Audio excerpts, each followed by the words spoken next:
Hey everyone, welcome back to Red Letters Rewind, where faith meets the field.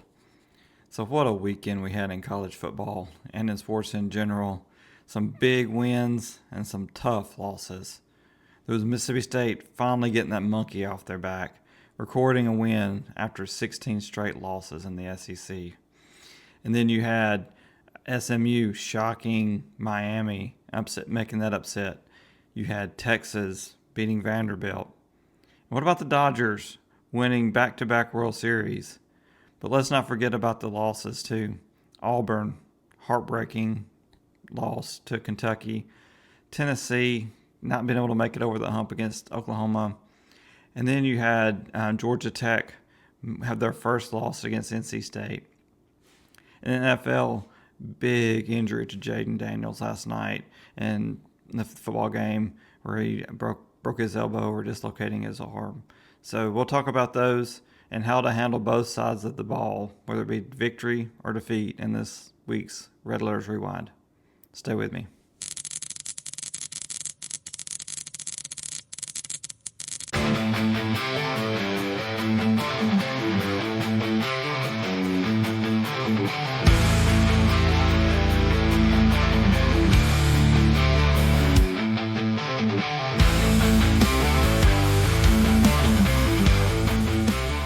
All right, I got to talk about Mississippi State first. What a big win that was. What a back and forth game. Arkansas played their hearts out. And then Mississippi State came into that game really needing a win. So did Arkansas. Arkansas's already made the coaching change. They have Bobby Petrino as their interim coach. We'll see if he keeps that job permanently or not. But Mississippi State really did their best to give the game away. Went down the field, scored the opening drive, looked real good.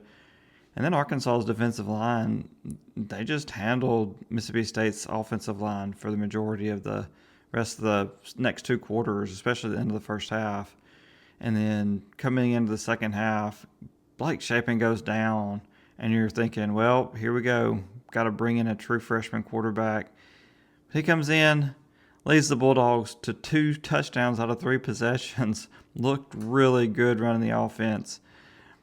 But Shapen, he got pulled from the officials for concussion protocol. They did the test. Everything was good. So Jeff Lebby made the controversial, in my opinion, decision to bring him back into the game.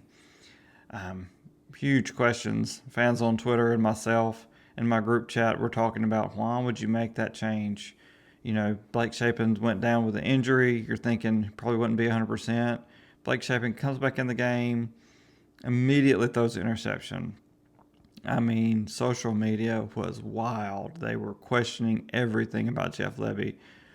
But in the fourth quarter, after being down 2 touchdowns to Arkansas, comes back, leads 2 big fourth down catches, one from Braylon Thompson and one from Anthony Evans, to score that touchdown, and he wasn't going to be denied.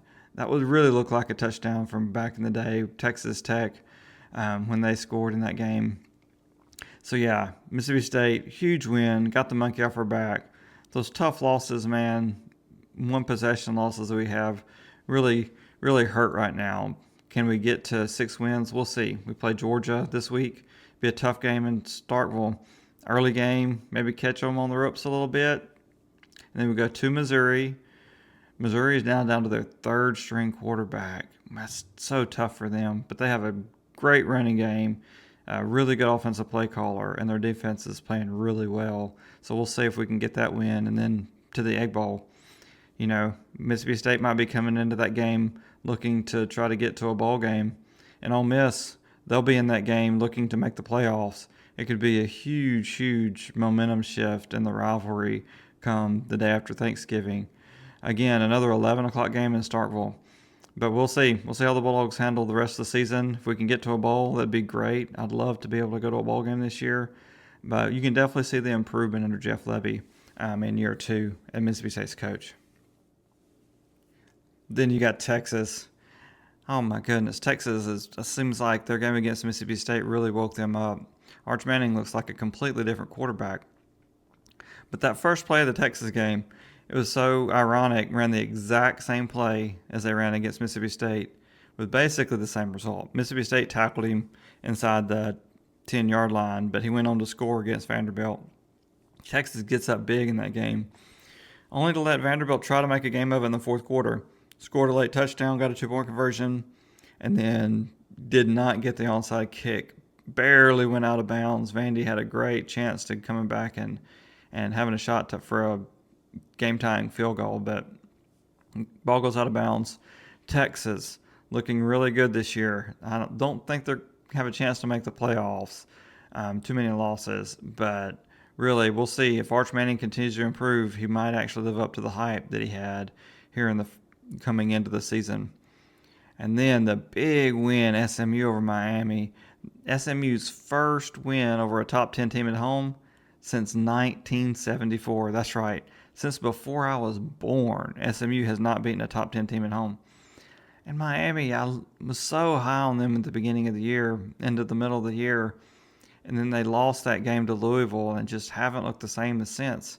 So it's not looking like Miami will even make the ACC playoffs, which if they don't, I can't see them making the college football playoffs either. They've really dug themselves a hole and are going to have some big wins and have to have a lot of help coming down the stretch. So yeah, SMU, huge win for the programs. Got to storm the field. I was really excited to see that for SMU. And then you got the Dodgers. I'm not a Dodgers fan. Really more of a Dodgers hater. I was wanting Toronto to pull that out in the end, but what a gutsy move by the Dodgers. The Dodgers coach puts in backup second baseman Rojas in Game 6. Hadn't started the whole series, and Rojas really, to me, was the MVP of Game 7. He comes in, they're down a run in the ninth inning, and Rojas comes and delivers a huge home run to tie it up. And then in the bottom of the ninth, with the bases loaded, gets a ground ball hit right on the nose, right to him, playing up. So he's got to come home with the bases loaded with only one out. And he kind of bobbles the ball just a little bit, fires it home, gets the out at home plate to send it into extra innings. What a great call by the coach and a great way to show up for your team by the second baseman Rojas. I was really impressed by the Dodgers. And so they're back-to-back. National League has won the World Series back-to-back for the first time in a long time. First time since any team's done it since the Yankees back in the 90s. So yeah, looking real good. Excited for the National League. Good series for the Dodgers. So I want from start to finish, they played like a team that trusted each other, stayed calm under pressure, and believed in the work they'd put in all season. So let's look at Proverbs 27:2. Let another praise you, but not your own mouth, a stranger and not your own lips. Real winners stay focused on the task at hand and don't let the noise and the pats on the back get to them. It had been really easy for the Dodgers or for Texas to really have those pats on the back to really affect them and say, oh yeah, you're good, you don't have to worry about it. But they remained focused, they trusted their coaching staff, and they came out with some big wins this weekend.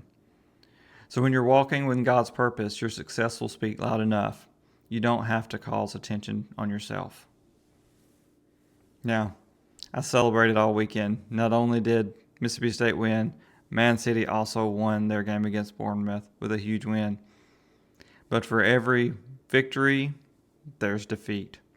For every celebration, there's another side. There's tough losses. And the first one I want to talk about is Auburn. Now, maybe Auburn fans were happy for the loss because it really put the nail in Hugh Freeze's coffin. They really haven't been happy with Hugh Freeze the last couple of seasons. Hadn't had a winning season yet at Auburn. And so, he had a 6-16 record, I think, in the SEC. Really hasn't looked good. Their offenses look terrible this year. They've really had to lean on their defense for the few wins they've been able to get.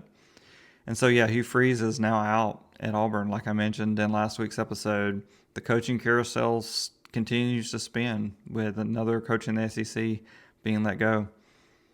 And on the other side of the ball, Kentucky.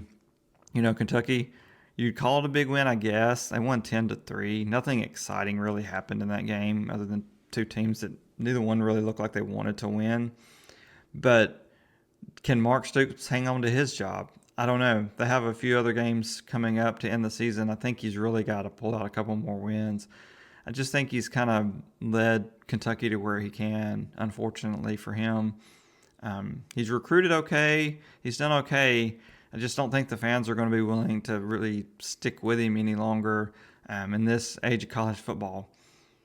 Wins matter, money talks, and Mark Stoops has really got to step it up and find something really to spark his team forward here at the end of the season. Another tough loss is Brent Key and Georgia Tech, man. I was really hoping they could really lock in and finish the season undefeated for a showdown over at Georgia, but we'll see what happens. I don't know if they'll make I think they'll make the playoffs. Now, the ACC playoffs, you have Clemson and Louisville there also with one loss. So we'll see what happens there, but a tough loss for Brent Key and Georgia Tech. Really a team that should have probably played better. They just couldn't get any stops. In the first half, it was sort of competitive, but NC State just scored too many points. You can't give up 48 points in the ACC and expect to win very many games. And then back to the SEC, you had Tennessee. Man, Tennessee just haven't been able to get over the hump. I know those fans are really disappointed today. They really thought that they could make the playoffs this year. Had a great quarterback, had a really good defense, you thought, but they had way too many turnovers. They had 3 turnovers in the first half, including a scoop and score. They had Oklahoma on the ropes and just kind of gave the game away. It's really disappointing to see a team struggle that much when they had so much to work for. And the last loss I want to talk about is over at NFL. I was watching that end of that game last night when Jayden Daniels went down, and that was such a brutal-looking injury. His elbow went backwards the wrong way, so I haven't seen the reports yet to know if it's broke or if it's just a dislocated elbow. But either way, such a tough look for Washington because they were getting handled pretty easily in the game. They could have easily taken Jayden Daniels out, but you wanted him to get that experience. He's been battling injury all year. You want him to kind of fill out the end of the game and be able to finish it. But just a tough loss for Washington, and we'll see how they come back from it. That's life, right? We face moments that feel like losses. We don't make the playoffs. We don't get that promotion. It's really tough sometimes, but James 1:12 says, "Blessed is the one who perseveres under trial, because having stood the test, that person will receive the crown of life that the Lord has promised to those who love him." Losses hurt, but build something that wins can't. Resilience. Mississippi State has been on the wrong end of it all year, but Jeff Lebby has got those guys working hard. They have not given up at all this year. It would have been really easy after the third loss to single digits to just throw it in and say, you know what, it's just not going to work this year. Let's start playing our backups and prepare for the future. But no, those guys have really buckled up, manned up, and become resilient. I think that always says something. Sometimes God's greatest work in us comes after the scoreboard set. And that's what I love about sports, because sports mirrors life. And that's why I started this channel. In both victory and defeat, we see who people really are and how they persevere. Philippians 4:12 says, "I know what it is to be in need, and I know what it is to have plenty. I've learned the secret of being content in any situation." You look at Paul's life, and Paul wrote half the New Testament. But Paul, he faced all kind of things in his life. He goes through the list. He was shipwrecked many times. He's been whipped. He's been tortured. He's been chased out of so many towns you can't even count them. But he continued to persevere. He spread the word of God because that's what he's called to do. And that's right. That's what it is. It's about commitment. Whether you're standing at the top of the world or starting over from the bottom, your identity shouldn't change. The same God who celebrates with you in victory is the same God who strengthens you in a loss. Winning feels great, but humility keeps you grounded. Losing hurts, but faith keeps you standing. The key is to remember who you are and whose you are, no matter what the scoreboard says. So let's wrap up this week's Red Letter Rewind. So here's your challenge, whether you're celebrating a win or dealing with a tough loss.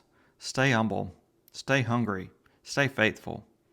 Because in life, just like in sports, it's not about the trophies that you have, but how much character you show along the way. I'd love to hear from you, whether you're dealing with a great win or dealing with a heartbreaking defeat in sports or in life. Drop a comment below and let me know what you think. We'll see you next time on Red Letters Rewind.